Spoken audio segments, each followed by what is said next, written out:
We can also think of, I mentioned Jimmy Corrigan earlier, Chris Ware's, he's the author, sort of controlled manic style.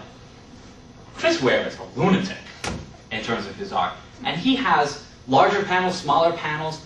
You have pages, and he likes different sized pages. So you have a page about this big, on which there's a big image here, and then there's a series of small images that don't follow the usual line across, that go sort of zigzag, and other panels down here of different sizes that kind of compress.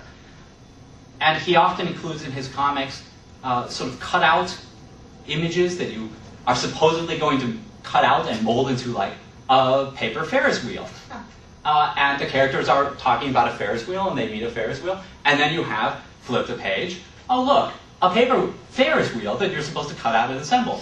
And it's so intricate, and you examine it and you realize if it were cut out, it would actually work, and this guy's gone to the, anal retentive trouble of creating this thing just for this effect. So this is in this whole world unto itself. In Grant Morrison's final issue of The Invisibles, there's a sequence in which snow is falling. And the snow is done as white. And as the snow falls, it falls heavier and heavier and heavier until whole sections of the panels are whited out. You no longer see the panel borders anymore. Characters' faces are starting to be whited out by these blotches of white.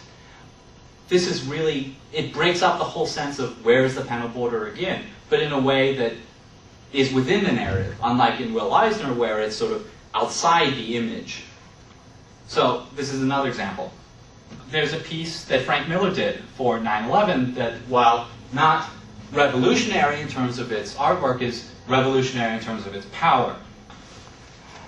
What he's done, this was a book created in the months after 9/11 to raise money for firemen and rescue workers. And it's just 2 pages and 3 panels. It's black and white. And the first one is a star, roughly rendered, and it just says, "I'm sick of flags." The next one is a close-up on the crux of a cross. And it doesn't tell you it's the crux of a cross, but you can tell. It says, "I'm sick of God." And the next one is very, almost crudely rendered, the wreckage of the World Trade Center. And it says simply, "I've seen the power of faith." God, what does that mean?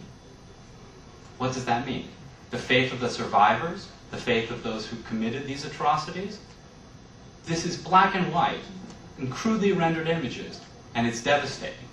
Recently, in the pages of Promethea, which is a comic by Alan Moore, the comic has experimented with bizarre double-page spreads where panels will continue all around the page in a sort of circle or bizarre hedron or some other formation, and there's no beginning and no end, and yet the narrative continues from the previous page.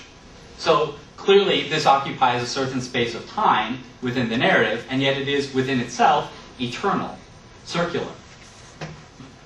He's also done issues that continue at the end into the beginning, as James Joyce did in novels.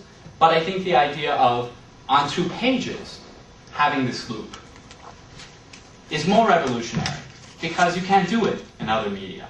You can have a novel that ends with the first line, or ends in the middle of the first line, but you can't do this. You can't have a chapter that continues into itself with quite the same effect.